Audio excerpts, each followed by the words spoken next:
नमस्कार दोस्तों, स्वागत है आपका उषा प्रभा लाइफस्टाइल चैनल में।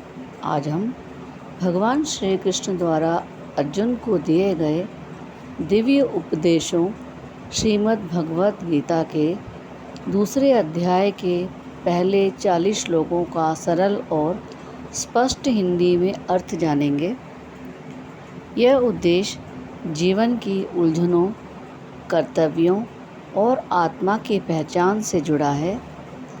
अगर आप भी आत्मबोध की ओर एक कदम बढ़ाना चाहते हैं तो इस यात्रा में हमारे साथ जुड़िए। भगवद गीता अध्याय 2 सांख्य योग। सरल हिंदी अर्थ में विस्तार के साथ। संजय ने कहा, धृतराष्ट्र को संजय बताते हैं कि यह युद्ध भूमि में जब अर्जुन विषाद में डूब गया तब श्री कृष्ण ने उसे देखा और यह कहा। श्री कृष्ण बोले, हे अर्जुन, ये मोह और कमजोरी तुम पर जैसे छा जाई है, यह एक वीर पुरुषों की शोभा नहीं देती है।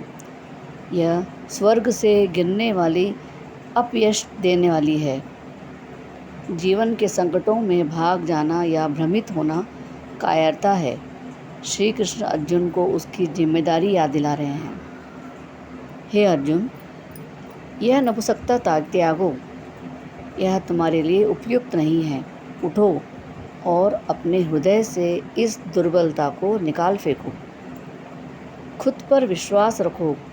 डर और मोह को त्याग कर कर्म करने का समय है। अर्जुन कहते हैं, मैं अपने पूज्य जन भीष्म और गुरु द्रोण पर बाण कैसे चला सकता हूँ? उनसे युद्ध करना तो पाप होगा। अर्जुन धर्म संकट में है। उसे लग रहा है कि अपने ही रिश्तेदारों से युद्ध करना अधर्म होगा।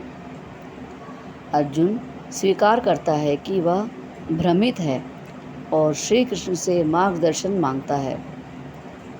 हे कृष्ण, मैं आपका शिष्य हूँ। मुझे बताइए, मेरा कर्तव्य क्या है? जब जीवन में भ्रम हो तो ज्ञान की शरण में जाना ही सबसे बड़ा निर्णय होता है। अर्जुन कहता है कि इस युद्ध में मुझे कोई सुख नहीं मिलेगा। मैं इसे लड़ना नहीं चाहता। संजय कहते हैं कि यह कहकर अर्जुन चुप हो गया। यह उस क्षण को दर्शाता है जब अर्जुन पूरी तरह से श्री कृष्ण की शरण में जाता है।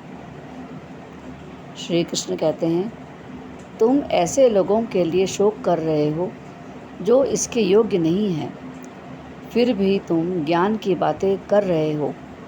ज्ञानी ना तो जीवित और ना ही मृत व्यक्ति के लिए शोक करता है। आत्मा ना तो जन्म लेती है और ना ही मरती है। इस सच्चाई को जानने वाला मोह से परे हो जाता है। हम सब हमेशा रहे हैं और आगे भी रहेंगे। आत्मा शरीर बदलती है जैसे हम वस्त्र बदलते हैं। आत्मा अमर है, शरीर नश्वर है। जन्म और मृत्यु सिर्फ शरीर की अवस्थाएं हैं। सुख दुख, सर्दी गर्मी, ये सब इंद्रियों की प्रतिक्रियाएं हैं। इन्हें सहन करना सीखो। जो सुख दुख में सम रहता है वही स्थिर बुद्धि है। असत्य का कोई अस्तित्व नहीं है और सत्य का कभी नाश नहीं होता। यही दिव्य ज्ञान है। यहाँ श्री कृष्ण असत्य का मतलब शरीर से है और सत्य का मतलब आत्मा से है। हमारे जो शरीर है कभी नहीं रहती है, अस्तित्व नहीं रहता है उसका, और सत्य हमारा जो आत्मा है वो कभी मरती नहीं है, उसका कभी नाश नहीं होता है। कृष्ण का इसका अर्थ यही निकलता है, सत्य आत्मा है, असत्य शरीर। यही ज्ञान की बुनियाद है। शरीर नाशवान है लेकिन आत्मा ना तो जन्म लेती है, ना मरती है, ना ही इसका कोई विनाश होता है। आत्मा नजर, अजर, अमर और अविनाशी है। जिस्म आत्मा को कोई मार नहीं सकता, ना जला सकता है, ना गीला कर सकता है। वह हर तरह से अजर अमर है। आत्मा को कोई क्षति नहीं पहुंचा सकता। यह शुद्ध चेतना है।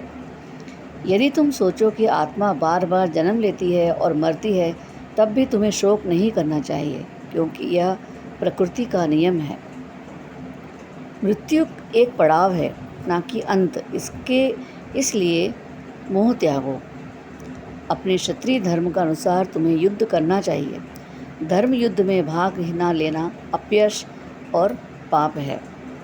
अपने कर्तव्य से पीछे हटना भी अधर्म है। लोग तुम्हें कायर समझेंगे। जो तुम्हारी वीरता जानते हैं वह भी तुम्हें तुच्छ मानेंगे। तुम्हारा अपमान होगा। कर्म से पीछे हटना सामाजिक, आत्मिक और धार्मिक दृष्टि से पतन है। या तो तुम युद्ध में मरकर स्वर्ग जाओगे या विजयी होकर पृथ्वी का सुख भोगोगे। इसलिए उठो और युद्ध करो। कर्म करो, फल की चिंता मत करो। अब तक मैंने आत्मा की दृष्टि से बात की है। अब मैं तुम्हें कर्म योग समझाता हूँ। इस मार्ग पर थोड़ा सा भी प्रयास तुम्हें भय से बचा सकता है। सही दिशा में किया गया थोड़ा प्रयास भी जीवन में बड़ा परिवर्तन ला सकता है। तो प्रिय श्रोताओं, यही थे श्रीमद् भगवद गीता के दूसरे अध्याय के प्रारंभिक 40 श्लोकों के सरल और सारगर्भित अर्थ। भगवान श्री कृष्ण का यह ज्ञान आज भी उतना ही प्रासंगिक है जितना कुरुक्षेत्र के युद्ध भूमि में था। अगर आपको यह भावार्थ समझ में आया और अच्छा लगा तो कृपया उषा प्रभा लाइफस्टाइल चैनल को लाइक, शेयर और सब्सक्राइब करें।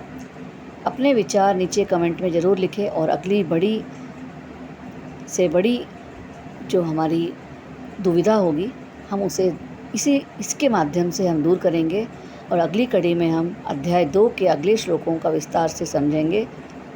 धन्यवाद दोस्तों। जय श्री कृष्ण, जय श्री कृष्ण, जय श्री कृष्ण। राधे राधे।